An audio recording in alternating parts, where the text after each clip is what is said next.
police are now trained that scum America public needs to learn that protesting is evil and illegal.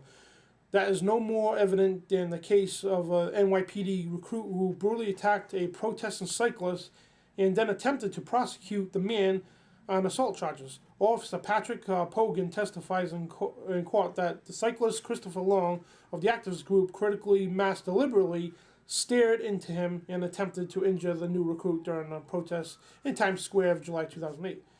And this one occurred not too long ago. And this one was in Los Angeles, California. This happened. And this case was not isolated incident. Indeed, pretty much exactly the same thing happened just weeks ago in Los Angeles when an officer was caught on camera kicking a cyclist to the ground during a protest against oil giant BP. God forbid you protest against the scumbag BP. You know, they're the bosses now. British Petroleum own us, okay? How dare you protest against them? How dare you take pictures and boycott them? And a cameraman here was shot the thing. He yelled, "Whoa, what the F was that for?" The unidentified cameraman can be heard saying that moments later. The video shows the two officers covering the cameraman and took him down to the ground, yelling at him, "Get up!" An officer can be heard saying, as another says, "Stay calm, stay down." I mean, and why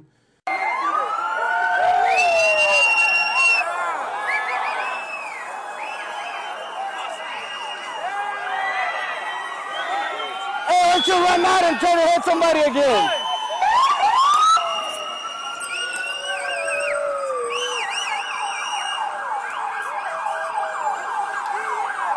Yo. Hey, why don't you run out? Hey, what the fuck was that for?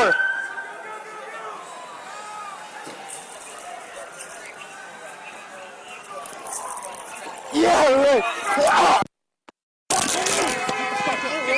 Get up, get up, get up, get down, get up. What I do? What I do?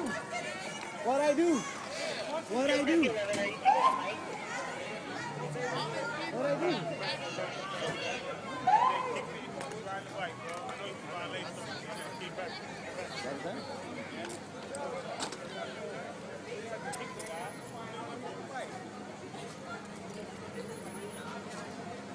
Can you guys tell your watch commander right now, please? Yeah.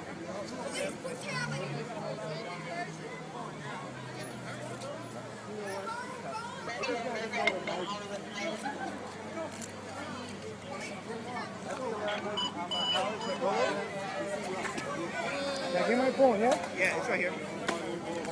I got it. yeah, it's just unbelievable. They attacked cyclists. A few weeks ago, a cop rode his horse right through the middle of the club. Didn't care. Right through the middle of people, a crowd of people.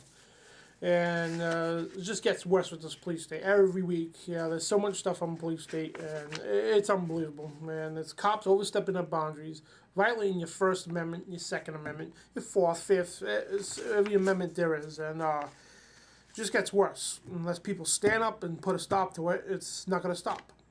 And putting a stop to it is you officers out there, you see a corrupt cop in your unit, you report him. I don't care if he outranks you. Do your job to defend the Constitution of the people and put that man in prison. Because if you don't, people are going to start getting violent. And if they do, your life's going to be on the line. Innocent cops out there who work honestly on the Constitution for a living, your lives are going to be on the line. Because of these corrupt individual scumbags who think they're God behind the badge. And it just pisses me off. I mean, like, buddy, you take your badge off, you come see me, okay? You try your police brutality on me, okay? Take your badge off, come see me, and we'll see who's God, okay? None of us are God, but we'll see who, you try that stuff on me, buddy. And more on Big Brother, the serious tracking of American begins. And, we've been telling you this for a while. And they want a total 24-hour surveillance on every person on the planet. And this is from Economic Policy Journal, Robert Winslow, July 17th of 2010. They have passed a health bill, they have passed the financial regulations bill, and they have snuck stuff into the stimulus package bills They are going to track your money in your body. Here's the first things they are doing. This is step one. It will only get worse from here.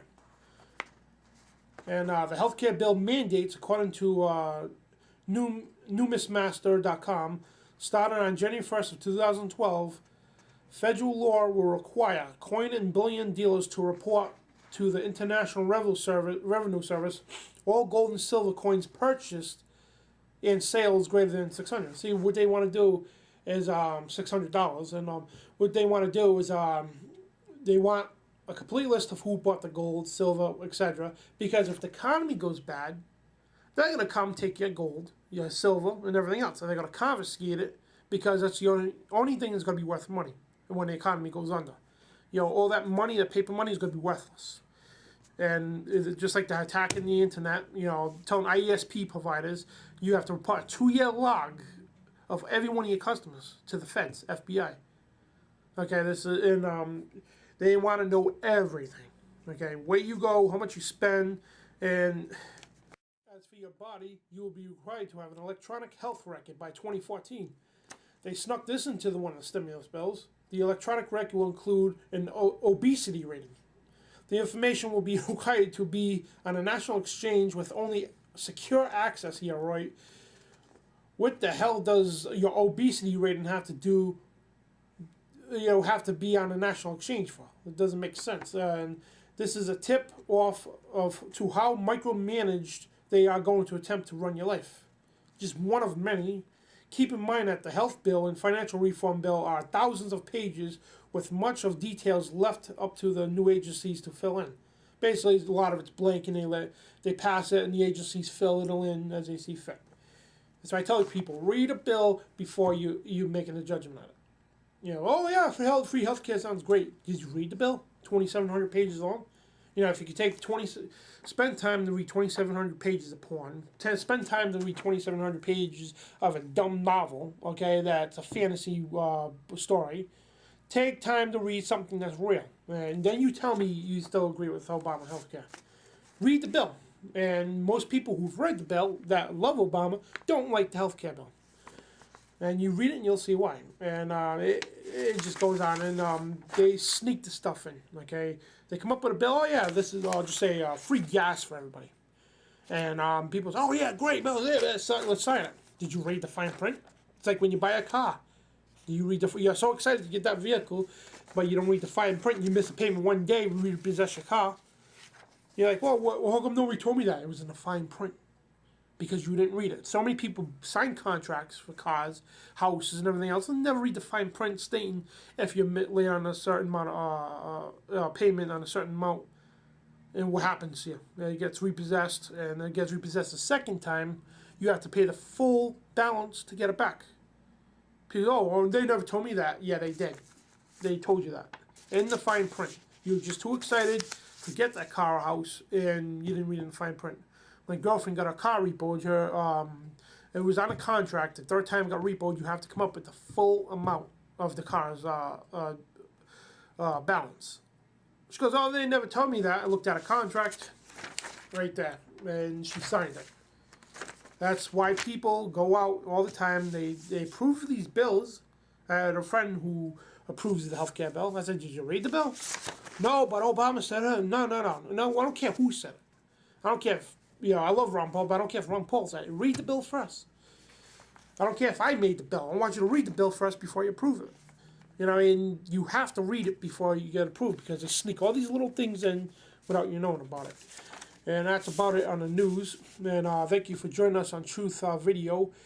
And look for us on www.truthradio.cc. And this is the Truth Warrior, Dan Bidondi. And also check out Infowars.com with Alex Jones, PrisonPlanet.com, and PrisonPlanet.tv.